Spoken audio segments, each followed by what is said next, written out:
Hello students.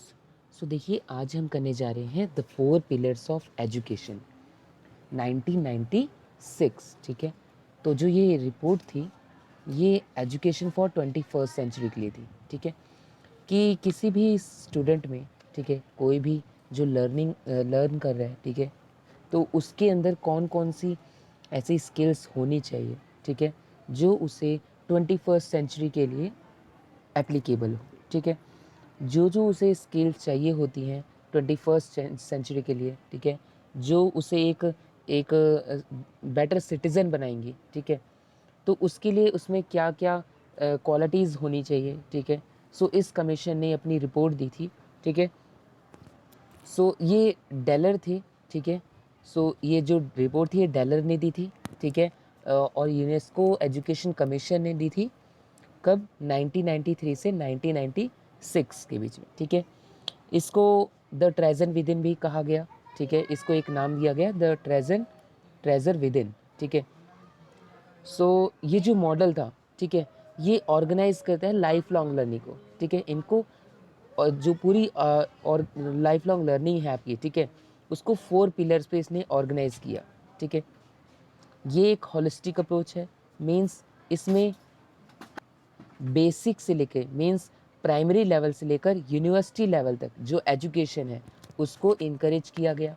ठीक है, redefining role, जो स्टूडेंट्स हैं, कोई भी प्यूपिल है, ठीक है, उसको उसकी एबिलिटीज़ के हिसाब से रोल दिए गए। ठीक है, need of international cooperation, international cooperation के लिए मीन्स कहीं भी जाए, ठीक है, कोई भी बच्चा कहीं भी जाए, उसकी जो एजुकेशन है वो हर जगह काम आए। ठीक है, सो ये इसका मेन एम। इसकी बात कर लेते हैं 4 पिलर्स की। ठीक है, सो 4 पिलर्स ऑफ एजुकेशन में पहला पिलर था लर्निंग टू नो। ठीक है, सो लर्निंग टू नो का मतलब है मीन्स कुछ जानने के लिए सीखना। ठीक है, सो इसमें knowledge and skills to function in the world, कौन कौन सी नॉलेज होनी चाहिए, कौन कौन सी स्किल्स होनी चाहिए इस वर्ल्ड में रहने के लिए। ठीक है, लिविंग के लिए। सेकंड है लर्निंग टू डू, करने के लिए सीखना। ठीक है, कि कौन कौन सी स्किल्स होनी चाहिए किसी के अंदर कि उससे वो अपना कोई भी काम कर सके। ठीक है, और उससे अपनी ज़िंदगी को चला सके। ठीक है, कि साथ रहने के लिए सीखना। ठीक है, उसके अंदर कौन कौन सी स्किल्स और वैल्यूज़ होनी चाहिए जो उसे दूसरों की रिस्पेक्ट करने के लिए, ठीक है, दूसरों को देखने के लिए होनी चाहिए। ठीक है, फोर्थ पिलर है लर्निंग टू बी, मीन्स कुछ होने के लिए सीखना, कि कौन कौन सी एक्टिविटीज़ उसको आनी चाहिए उसकी पर्सनल डेवलपमेंट के लिए। ठीक है, फॉर बॉडी। सो ये तो होगी बात इंट्रोडक्शन की। ठीक है, हमने 4 पिलर्स को देखा। इसका फर्स्ट पिलर था learning to know, learning to do, learning to live together and learning to be. These are 4 pillars of education given by Delors और UNESCO commissioners 4 pillar of education. ठीक है, तो ये आपकी बुक में ऐसा डायग्राम बनाया हुआ है। तो जब भी आपको ये क्वेश्चन आए तो आप पहले 4 पिलर्स को बताने से पहले आप ये डायग्राम ज़रूर बताएंगे। ठीक है, तो चलिए अब इस वीडियो में हम पहले जो आपका लर्निंग टू नो पिलर है, ठीक है, फर्स्ट पिलर है आपका, उसकी हम ब्रॉड एक्सप्लेनेशन देखेंगे। ठीक है, सो लर्निंग टू नो, ठीक है, कुछ जानने के लिए सीखना। ठीक है, जो इसका मीनिंग है वो बेसिक है, जस्ट हाउ टू लर्न। ठीक है, कि कोई चीज़ आपको कैसे सीखनी चाहिए। ठीक है, how to learn. So development of knowledge and skills to function the world. ठीक है, ऐसी कौन कौन सी नॉलेज और स्किल को हमको डेवलप करना चाहिए, ठीक है, जिससे इस वर्ल्ड में हम फंक्शन कर सकें, ठीक है, कोई भी काम कर सकें। सो नेक्स्ट है लर्निंग टूल्स। इसके लर्निंग टूल्स क्या क्या थे, कि कौन कौन सी नॉलेज होनी चाहिए या फिर स्किल्स होनी चाहिए, मैथमेटिक्स, लिटरेसी, लाइफ स्किल्स। ठीक है, अब लिटरेसी में आपके पास रीडिंग, स्पीकिंग, राइटिंग आ जाती है। ठीक है, so these are 3 learning tools, mathematics, literacy, life skills. Next is components, कौन कौन से कंपोनेंट्स होते हैं लर्निंग टू नो के। ठीक है, so first is concentration, second is memory skill and third is thinking power. ठीक है, कंसंट्रेशन, ठीक है, कोई भी स्किल्स को डेवलप करने के लिए, इम्प्रूव करने के लिए हमारे पास अंदर कंसंट्रेशन स्किल्स होनी चाहिए, ठीक है, जिससे हम उसको अच्छी तरह से सीख सकें, अलग अलग एक्टिविटीज़ को, अलग अलग स्किल्स को। सेकंड है मेमोरी स्किल्स, ठीक है। मेमोरी स्किल्स जो होती है वो हम अपने हार्ट से सीखते हैं, दिल से सीखते हैं, ठीक है। ये मेमोराइजेशन के ऊपर डिपेंड होता है, ठीक है, कि आप किसको, किस चीज़ को कितना केयरफुली देखते हैं, ठीक है। थिंकिंग, थिंकिंग मीन्स ये आपको इनकरेज करता है कि किसी चीज़ के बारे में आप कैसे उसको ऑब्ज़र्व करते हैं, कैसे इसका सॉल्यूशन ढूंढते हैं, ठीक है, कैसे उस कंक्रीट एग्जाम्पल के साथ एक एब्स्ट्रैक्ट थिंकिंग बनाते हैं, ठीक है। डी है आपका फोकस ऑन लर्निंग। इस जो फोकस ऑन लर्निंग है, इसमें आपको दो कंपोनेंट्स के दिए गए, जनरल एजुकेशन और स्पेशलाइज्ड एजुकेशन। जनरल एजुकेशन में आप कोई भी जो जनरल आपके पास स्किल्स होनी चाहिए, ठीक है, जो हर एक सिटीज़न के पास होनी चाहिए, ठीक है, उसको हमने जनरल एजुकेशन में ट्राई किया है, ठीक है। नेक्स्ट है स्पेशलाइज्ड एजुकेशन, मीन्स किसी एक फील्ड में, किसी एक पर्टिकुलर फील्ड में कोई स्किल होना, ठीक है, हमारे अंदर। सो इसकी फोकस ऑन लर्निंग क्या थी, जनरल एजुकेशन और स्पेशलाइज्ड एजुकेशन। तो जनरल एजुकेशन में इसके भी आगे पार्ट आते हैं, think, concentrate and acquire memory skill, ठीक है। और जो आपकी स्पेशलाइज्ड एजुकेशन है, ये इनकरेज करती है आपको ग्रेटर इंटेलेक्चुअल क्यूरियोसिटी के लिए, ठीक है। ये आपकी क्रिटिकल फैसिलिटीज़ को शेप करती है, ठीक है, और आपकी जो एक इंडिपेंडेंट जजमेंट को क्रिएट करती है आपकी दुनिया के लिए, ठीक है, वर्ल्ड के लिए। ई स्किल्स, आपके अंदर कौन कौन सी स्किल्स होनी चाहिए, ठीक है, according to learning to know, ठीक है। सो फर्स्ट है आपकी स्किल ऑब्जर्विंग, ठीक है, किसी चीज़ को ऑब्जर्व करना, ठीक है, कोई भी चीज़ आपके आसपास हो रही है उसकी ऑब्जर्वेशन करना, ठीक है, कि आप उस चीज़ से कितना समझ सकते हैं।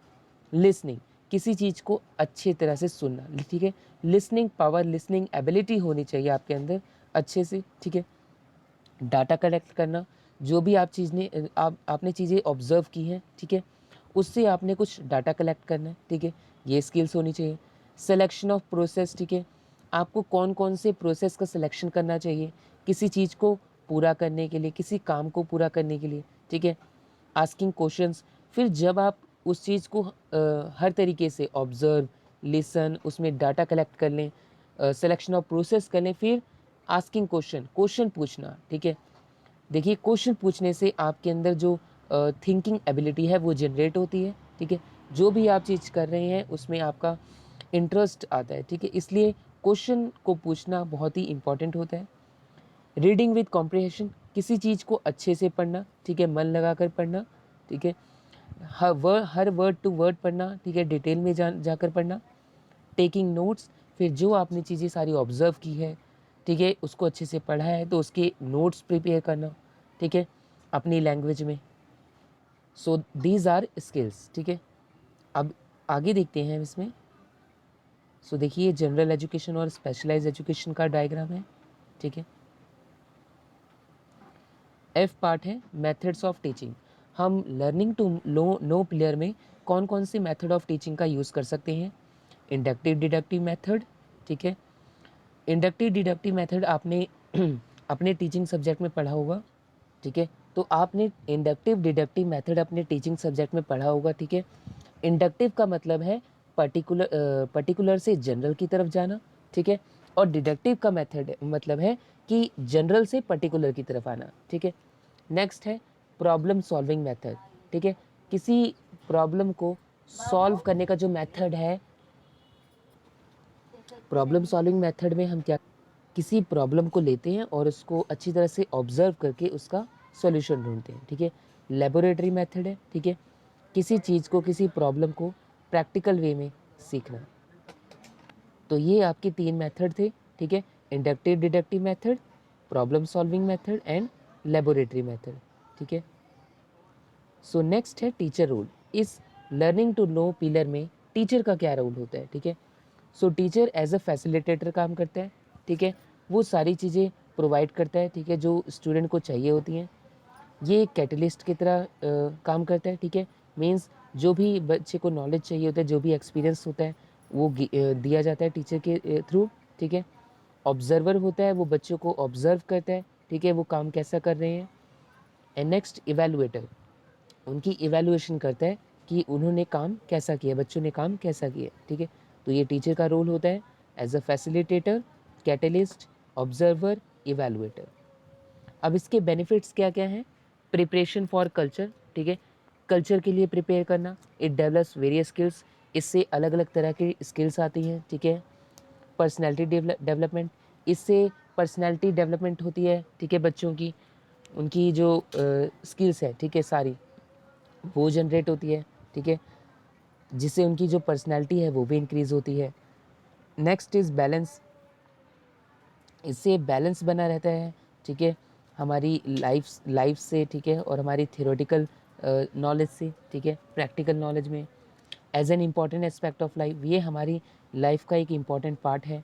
एज अ मीन्स, ठीक है, ये एक हमारा मीन है आगे हमारे बढ़ने के लिए, ठीक है। Used for welfare and Mankind, इसका यूज़ हम अच्छे के लिए कर सकते हैं, ठीक है। इनेबल्स टू मेक एडवांसमेंट, इससे अगर सबके पास ये नॉलेज होएगी, ठीक है, तो उससे क्या होगा, जो हमारा मॉडर्न एजुकेशन है उसमें भी एडवांसमेंट आएगी, ठीक है। नॉलेज इज़ पावर, इसके अकॉर्डिंग जो नॉलेज है वो पावर है, ठीक है। नॉलेज रिमूव्स वेरियस डाउट्स, जो नॉलेज है हमारे अलग अलग तरह के जो डाउट्स होते हैं उनको रिमूव करती है। नॉलेज इज़ ट्रेजर, नॉलेज एक खजाने की तरह है। नॉलेज रिमूव्स डार्कनेस, जो नॉलेज है वो डार्कनेस को रिमूव करती है, ठीक है। सॉल्यूशन टू मैनी प्रॉब्लम्स, इससे बहुत सारी प्रॉब्लम का सॉल्यूशन मिल सकता है, ठीक है। नॉलेज गिव्स डायरेक्शंस, जो नॉलेज होती है वो हमें डायरेक्शन देती है, सही रास्ता देती है, ठीक है। Next education implication, knowledge and education objectives, जो हमारी एजुकेशन ऑब्जेक्टिव्स हैं और जो नॉलेज है ये दोनों साथ साथ में चलते हैं। नॉलेज एंड करिकुलम, ठीक है, knowledge and discipline, knowledge and freedom, knowledge and methods of teaching, knowledge and text book, knowledge and value education, knowledge and teacher, knowledge and specialization. So these are all integrated with knowledge. So this is the first pillar, learning to know.